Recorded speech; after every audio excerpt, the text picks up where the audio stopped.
his exciting experiences, rivaling those of Davy Crockett, Daniel Boone, Buffalo Bill, and other pioneers of this wonderful country of ours. I can remember watching cowboy movies on black and white TV, the Pony Express, and the thought of the horses galloping with riders who obviously loved being there and loved riding horses fast just clicked. You know, I'm pretty old now, and it still clicks. Riding has been basically, one could say, an obsession for me. It's something I love to do.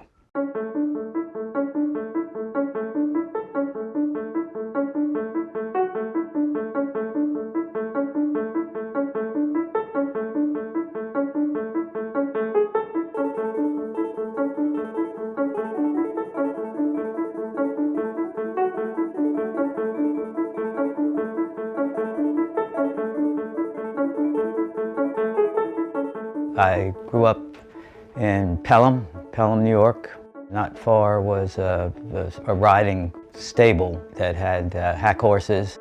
I used to sort of get on the straight stalls and go from horse to horse to horse down the straight stalls, and it was like, this is cool.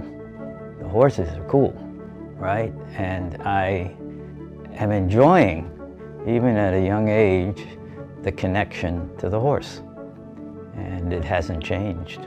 To this day, you know, it's never been that I wanted to compete and win. It was, I wanted to have the opportunity to ride. My father was sitting, it was a Sunday morning, and he said, instead of going to camp, I think you should go to England and start getting an education in classical riding. So I had a suitcase and a saddle, and I got on the Liberté, you know, I was 15. And my father said, good luck, you know, and have a great time and learn a lot. When I got back for the summer, you know, I knew more about flat work. Flat work was something that wasn't as evolved as it was in England. We had a real gap in the training methods, you know, from the middle 50s until the late 60s. And so we reached out to Europe to get this knowledge. It was only people like Michael who had already sussed that out and on their own hook went looking for the education. And that was a big foundation of his success. My friend Herbie Wiesenthal had a horse, a remount horse with a big brand down its neck. He took an interest in me as a young boy who didn't have a horse. And we went to the horse shows, and you know, we went to Madison Square Garden, you know, the long dresses standing in the middle. And Harry Dallaire came by, and he said, you know, Michael, you have to have, you know, sewn-in bridle for the warm-up class. I said, well, what do you mean sewn-in bridle? He said, don't worry about it, I'll take care of it. And he said, what about braiding the tail? And I said, I've never braided a tail. I said, I've braided manes, probably poorly. He said, well, I'll have my groom, right, do the horse's tail. You know, I did the medal finals, and I won the medal finals. I was graduating from high school, and my father sat me down again and said, you know, Michael, I really think you have a real passion for what you're doing, and I think, you know, you're limited by what you don't know. Instead of going to college, I think that you should go to Europe for those same 4 years. And I said, that sounds great. You know, that sounds what I would want to do.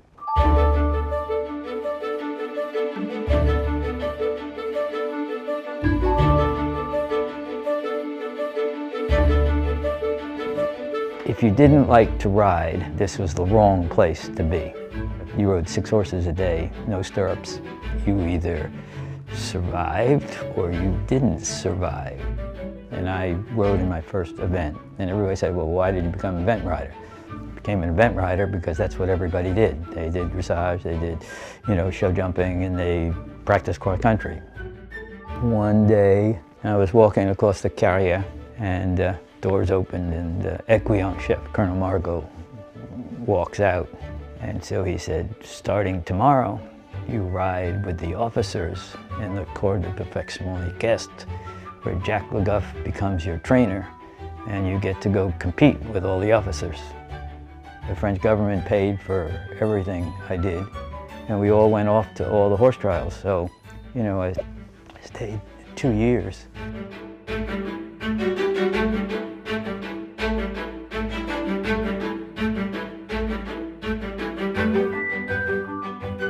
Sir John had bought a ranch in Northern California and basically was funding a training center, a West Coast USCT training center, and they were recruiting people.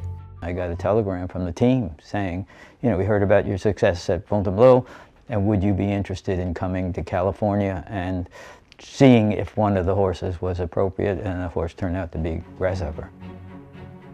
The horse was on the Irish Olympic team in 1956 as Copper Coin. On a frosty morning, Grasshopper would buck like nobody's business, and Michael could stay with him. And Sir John came out one morning and said, that horse can buck like a grasshopper, and it stuck. And he liked it, he thought it was funny, and he changed the horse's name. And it turned out pretty well. He was the epitome of what I always wanted. When you talk about being a Pony Express rider, I had the ultimately Pony Express ride. And then we went to Gladstone. And when I was at Gladstone, I got drafted into the Army. I loved the Army. I went to Fort Dix. And when I was at Fort Dix, I got orders to go to California and ride at Pebble Beach. So I had the horses out there. And then I did the next games from there, and Grasshopper was there. We got a team silver in '64 at Tokyo at the Olympics. I mean, it's fun to go in the Olympics. But what I remember about the Olympics, right, not whether I was good or bad, but just the experience of riding.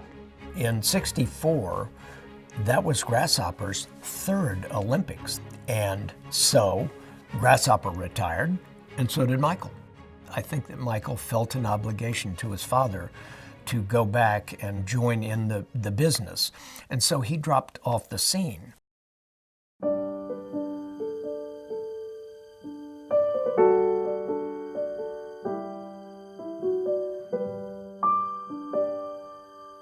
There was this really cute girl sitting on the tack trunk.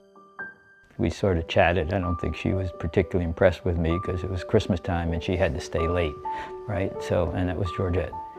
Michael Page walked around the corner and he looked like he'd been hit in the back of the head with a skillet. It was over. And they were an item from that time forward. So I said, geez, I'd like to try Foster, who Georgette happened to be taking care of. And I was shocked that, somebody actually wanted my horse, who I loved. And I mean, I was always the kind that loved the needy horses, and he was needy. He was really sort of obnoxious, but I always remembered in the back of my mind that he was in some ways special.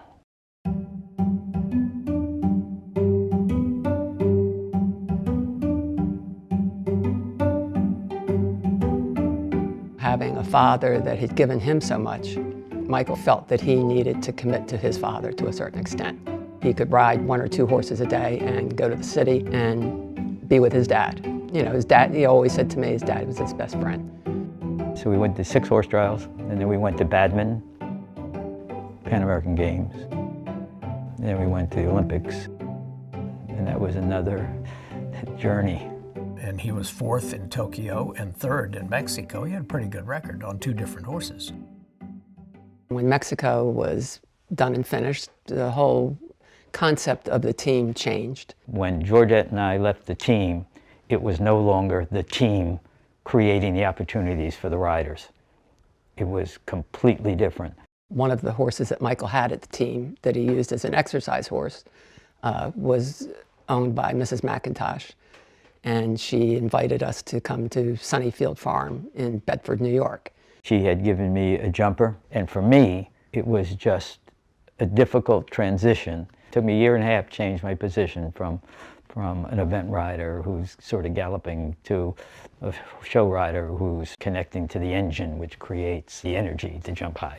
And that's when we got Singapore and the horses for Helen Bilby. You know, she would find these horses and send them to us, and I would ride them and train them, and Georgette would take care of them.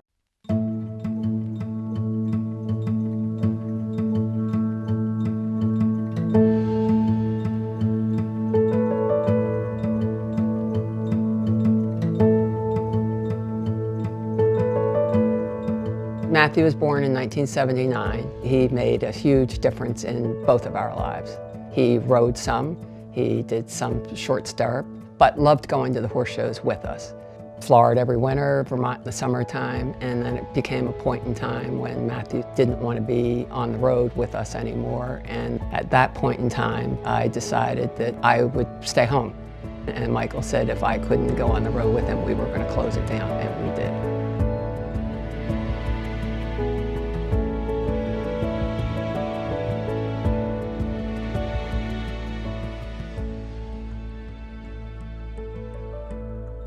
As usual, he had been a winner in the equitation, and he felt he had something to give there and something to add to that, because he brought a complete horseman's eye back into equitation.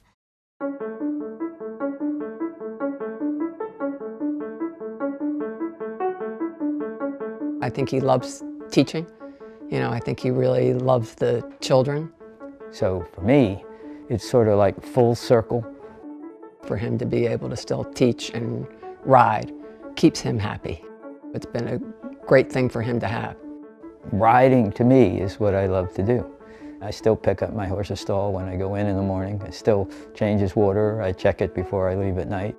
And so you see someone that has had such an impact on so many different areas of the sport, but the central theme has always been the horses. At different times. Even I would say, you know, it would be nice to get a ribbon, it would be nice, and Michael's philosophy always was, you know, it's about the ride, it's about the horse.